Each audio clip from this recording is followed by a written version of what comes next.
তোলাবাজি এবং কাটমানি বন্ধে কড়া হুঁশিয়ারি দিলেন মুখ্যমন্ত্রী শুভেন্দু অধিকারী। তিনি বলছেন, কেউ 1 টাকাও যদি নেন তাহলেও আমাকে খবর দেবেন। সব বালির ঘাটকে বৈধকরণ করা হবে, তোলাবাজি কাটমানি বন্ধ হবে।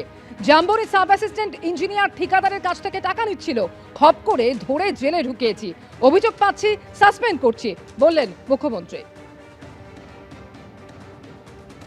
কি কি করেছে শুনবেন।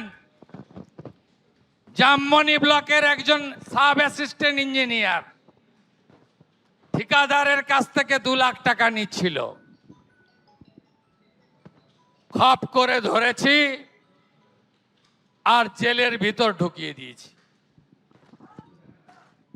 হাতে নাতে মোটর ভেহিকেলের 2টো ইন্সপেক্টর এই আসানসোল দুর্গাপুরে টোল প্লাজাতে, গাড়িতে ওভারলোড নেই, বৈধ কাগজ আছে, তারপরেও বলে 16,000 টাকা দিতে হবে। কমপ্লেন পেয়েছি, সাসপেন্ড তো করেছি। অনেকে বলেন সাসপেন্ড হয় 3 মাস পরে উঠে যায়।